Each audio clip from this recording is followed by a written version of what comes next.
بالله من الشيطان الرجيم بسم الله الرحمن الرحيم الحمد لله رب العالمين بارئ الخلائق أجمعين فاطر السماوات والأرضين والصلاة والسلام على أشرف الأنبياء والمرسلين المبعوث رحمة للعالمين شفيع المذنبين وحبيب قلوب الصادقين سيدنا ومولانا أبي القاسم محمد اللهم صل على محمد وآل محمد وعلى أهل بيته الأطيبين الأطهرين الهداة المهديين ولعنة الله على أعدائهم إلى قيام يوم الدين رب اشرح لي صدري ويسر لي أمري واحلل عقدة من لساني يفقهوا قولي أما بعد فقد قال الله عز وجل في القرآن المجيد بسم الله الرحمن الرحيم قد أفلح المؤمنون الذين هم في صلاتهم خاشعون والذين هم عن اللغو معرضون والذين هم للزكاة فاعلون صلوا على محمد وآل محمد اللهم صل على محمد وآل محمد. السلام عليكم ورحمة الله وبركاته. Over the last few nights we have been discussing the idea of a path, a journey towards virtue and righteousness and salvation. It is the journey that all of us as human beings, as Muslims, as followers of the path of the Prophet, of the progeny of the Prophet, are embarked on. They are on that path. But sometimes because of the culture and the society that we live in, we don't always have the best tools to understand how it is that we can recognize what that path is and what is required for us to follow that path and how we can ensure that we remain on that path. We find that although we are Muslims and we affirm the values of Islam, we sometimes will have difficulty in appreciating the priority of different things within our religious practice or within the way of life that Islam gives us in order for us to stay on a path of virtue. Sometimes we might look back at moments in our life when we had a greater motivation to serve the path of Allah, or a greater motivation to serve our fellow human beings. And those two are not two different motivations, but if we serve our fellow human beings because that is how we honor all of the bounties that Allah has given us, then that is one of the greatest forms of ibadah. But we see that we had greater sincerity, whether towards God, whether towards our family, whether towards our fellow human beings, greater readiness to follow the path of religion in the past than we do today.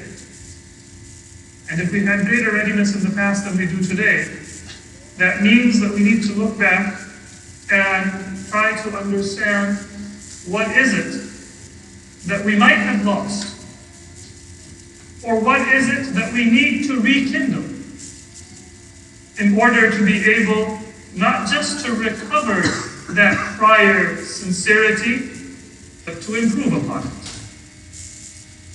Or at other times we might find that we have become desensitized. Things that were very meaningful for us in the past, they don't have that same significance or that same meaning for us today. And that also is not something that we are just passive respondents to. It's not the case that you don't have control over your emotional response to events, to values and principles that used to be important to you, but because of the circumstances of your life, how busy you get, your current work environment or friends might not seem to be as important anymore. We do have an influence, and we do have control over even those elements of our being that sometimes we think are subconscious and that are beyond our own ability to influence. But it is not always as easy or as direct an ability to change those things as we might think. The first step is to have a proper understanding of the system that Allah subhanahu wa ta'ala has put in place for our guidance. The hierarchy of existence, so that we can appreciate the importance of the different teachings that we have within Islam.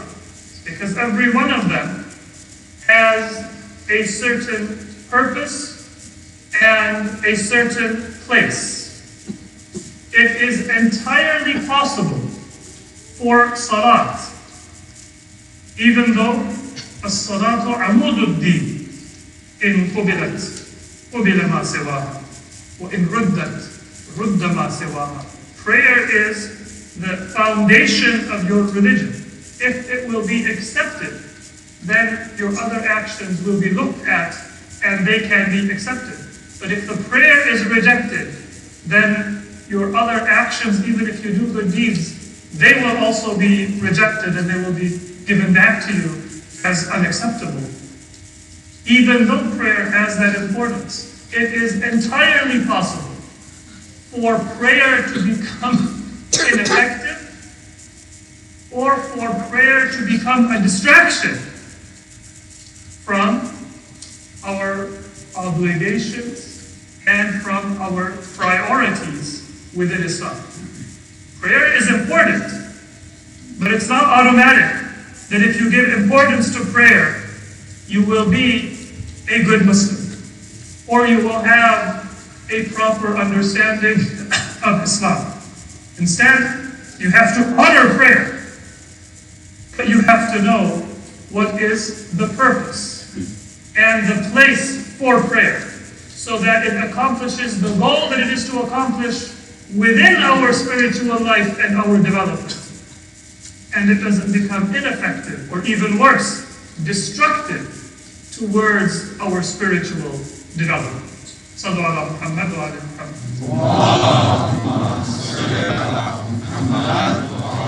Muhammad.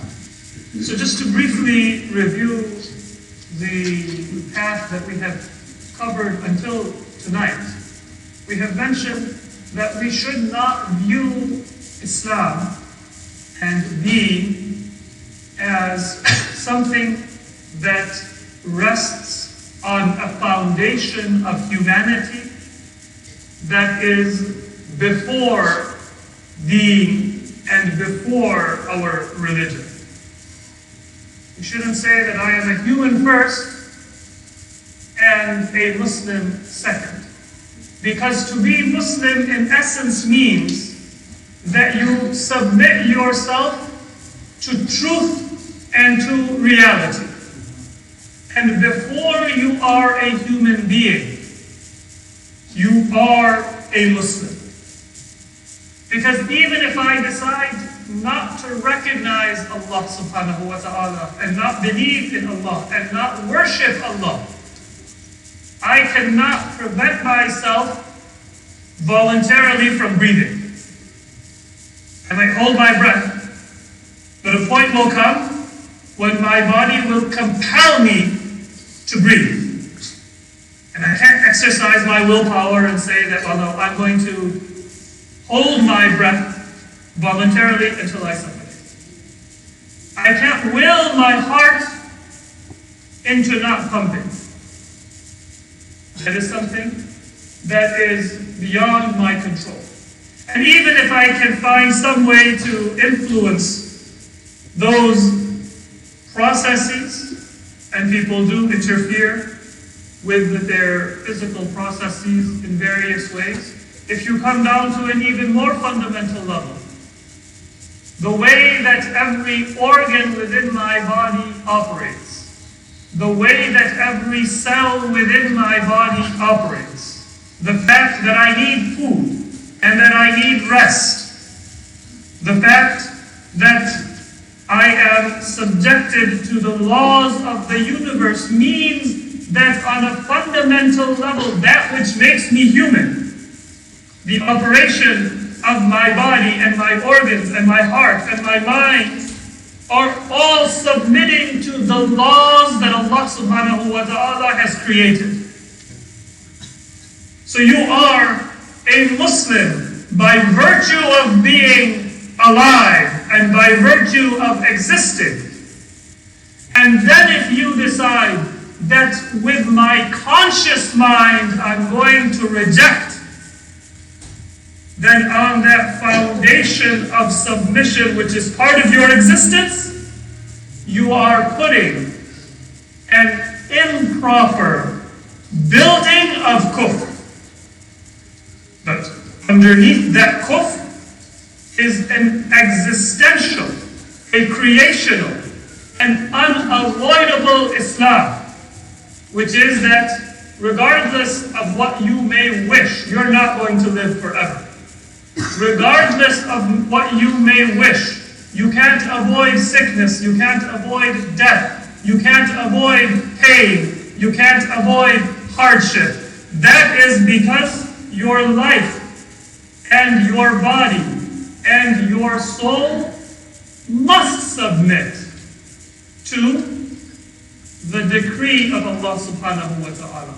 If you place a building of kufr upon it, then you are demeaning your humanity. You are weakening your humanity. But that kufr can only exist to a limited extent of your willpower and your conscious mind. And so it is not true that I am a human being first, and then I am a Muslim. But rather by virtue of existing, and by virtue of being a creature of Allah subhanahu wa ta'ala, my entire being is part of that system of creation and that infinite wisdom and beauty that exists in every facet and every aspect of creation. And that is what makes me human. And if I decide to reject part of the decree of Allah, the natural laws, and say that I'm going to jump off a cliff and fly, or the religious laws, and say that I'm not going to pray even though Allah subhanahu wa ta'ala has made it obligatory for me to pray. If you jump off the cliff within a few seconds, you will realize that you are not outside of the decree of Allah. And if you decide to go against the laws of Allah, then that's just like jumping off another form of a cliff. Before long, you will realize that your body and your soul are also not independent of Allah subhanahu wa ta'ala. And so there is a foundation of Islam. You can decide whether you want that Islam to exist also in your conscious life, and then you will find harmony throughout your existence. Because you are putting your conscious mind in agreement with your body and your existence, you will find true peace and tranquility. أَلَا بِذِكْرِ اللَّهِ تَطْمَئِنُّ الْقُلُوبِ. You will find itmi'nan because your existence, which is rooted in the Islam of every atom within your being and every cell within your body, will also find reinforcement and agreement with your conscious mind and goals. And if you go against it, then you will not find tranquility, because that foundation which makes you human and which is Muslim is being compelled to swim against its natural course and its proper course. That is the first step to understanding the path of righteousness. That depth of our being is seeking Islam, because it has been created to submit to Allah. And it is our choice for our conscious mind to agree with it or to disagree with it. And then the second stage is to say, why isn't it enough for us just to have those principles that make every human being feel like a good person? This is the topic that we discussed yesterday, and I will again just briefly reiterate and then move on with our discussion. Why do I need the prayer? Why do I need the fasting? Why do I need the commandments of Islam? Why can't the path of righteousness just be that which I, with my own conscience, can perceive to be good, or which all human beings can understand to be good? The answer to that question requires us to understand the hierarchy of creation.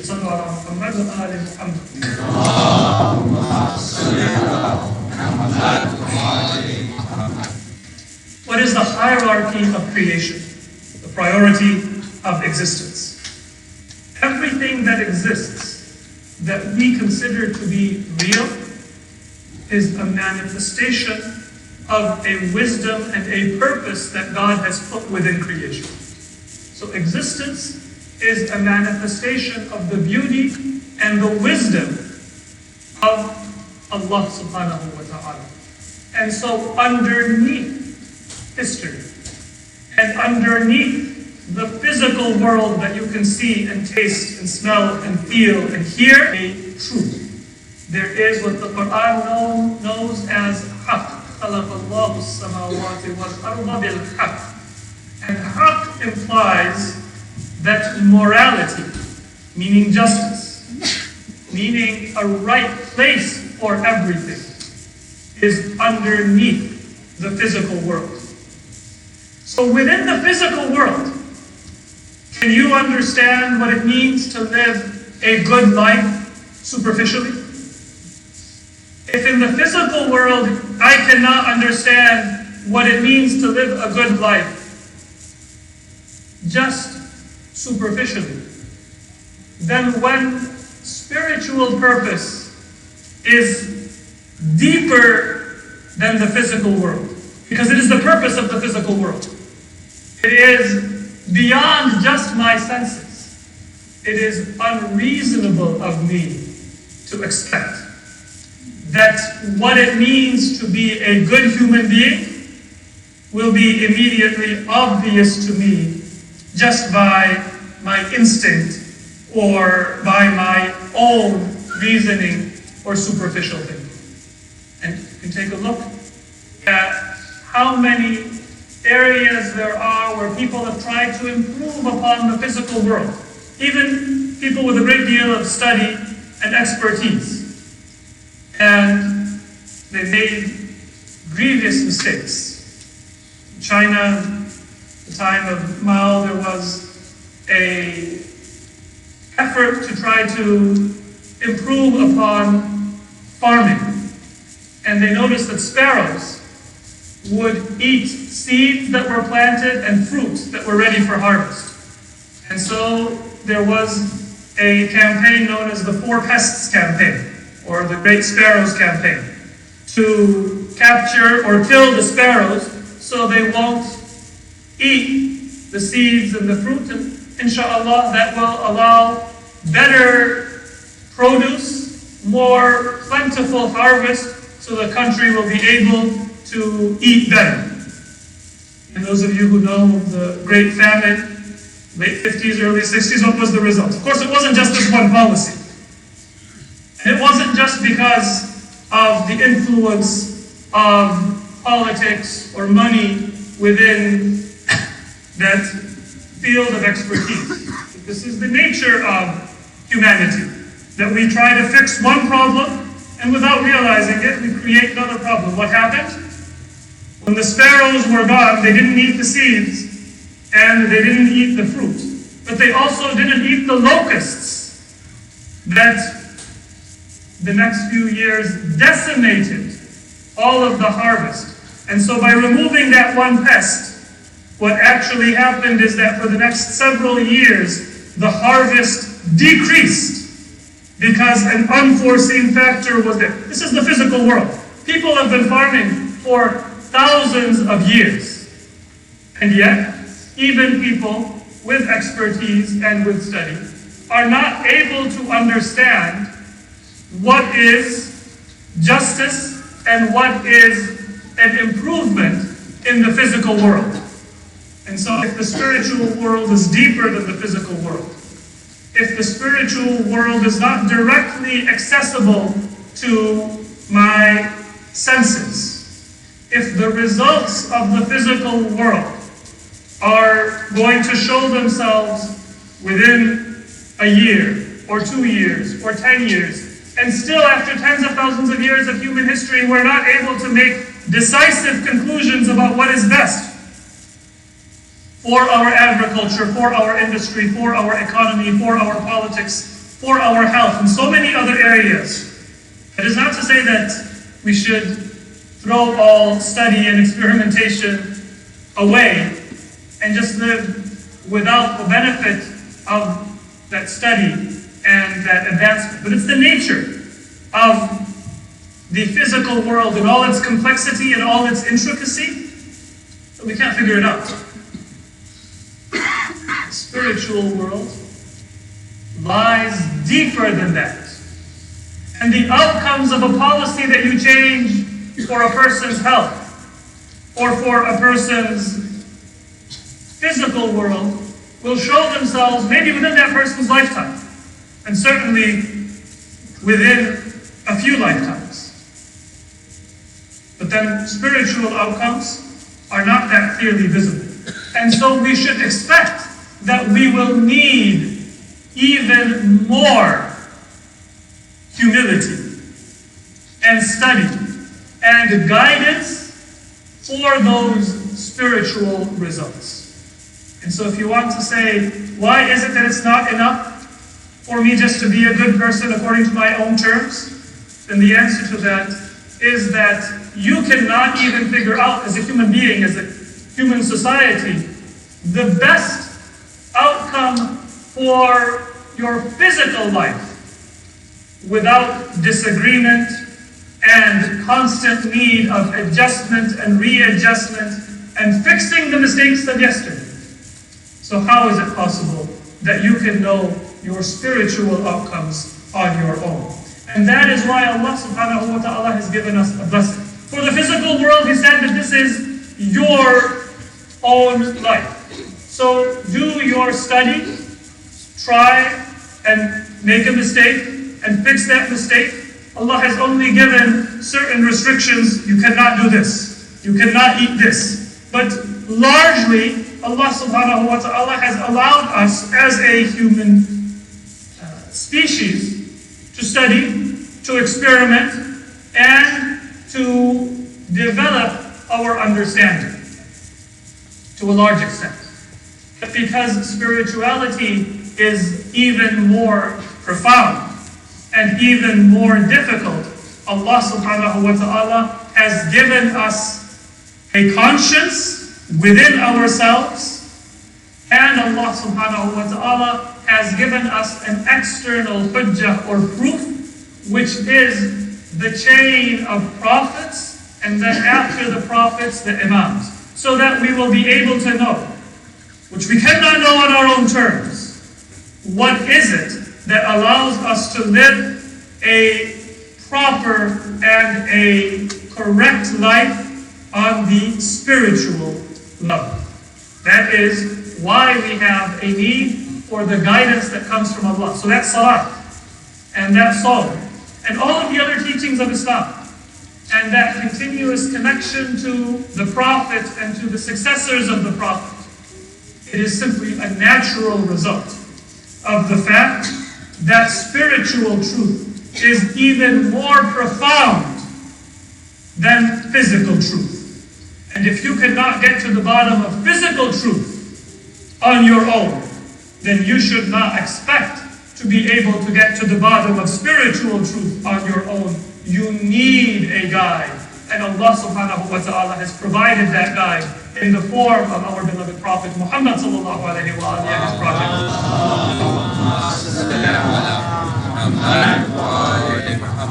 So that answers the need for ibadah and for those religious teachings.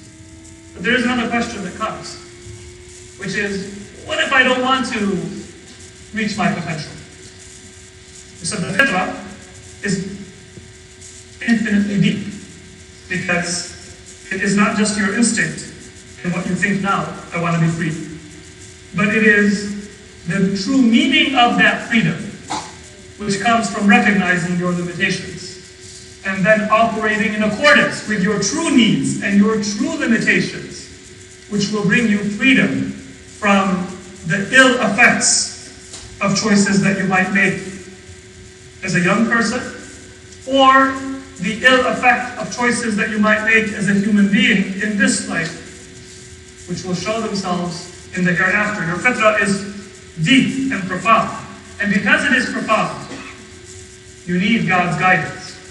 But what if you say that I'm happy just getting my foot in the door of Jannah? I don't want to reach my true potential. I don't want to go all the way. I know that my health will be very much improved if I never eat fast food, never eat a soft drink, if I exercise regularly, if I take care of my physical needs. But sometimes I want to get my French fries and I want to sit down and relax rather than exercise. So what if a person says the same thing spiritually?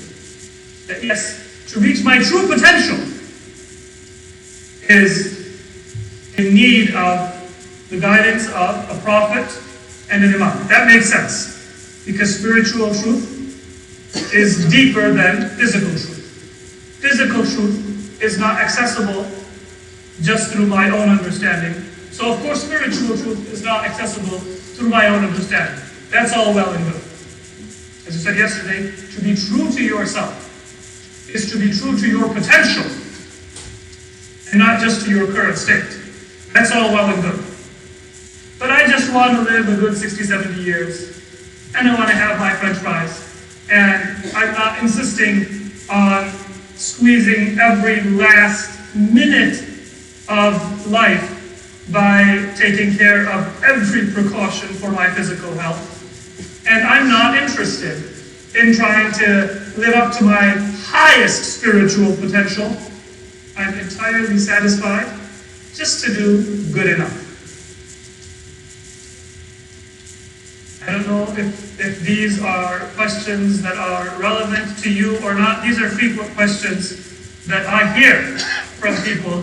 That, what if I don't want to be that good? I'm happy where I am. So what is our Islamic answer to that question?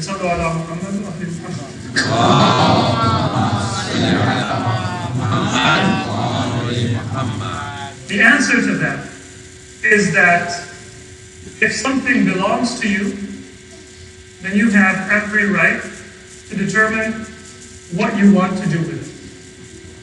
But if something belongs to somebody else and they give it to you, then you have to honor their priorities and their requirements, so long as that object is in your trust. If you are a parent and you have children, you don't own your children. Your children are a trust. And some children might be happy that, well, I can tell my parents when I get home that they don't own me. Yes, they don't own you, but you don't own yourself either.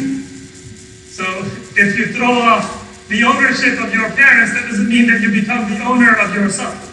Your parents and you are owned by Allah subhanahu wa ta'ala. And children are entrusted to their parents. And so I can't force my son or my daughter to live according to my terms. But they also cannot live according to their own terms, because we belong to Allah. If there is a moral reality, a haqq, a truth that underlies all of creation, then I don't have the right to choose whether I want to live at one level or another level of spiritual accomplishment. I have to go to that Creator, who by virtue of being my creator and sustainer is my owner and my malik, and say, what is the requirement that you have placed on me? And that requirement is not difficult. According to a hadith from our beloved Prophet Muhammad sallallahu alayhi wa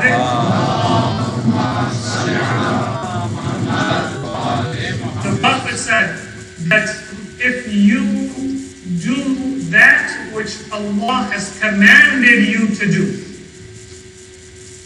then Allah will not ask you about anything beyond that.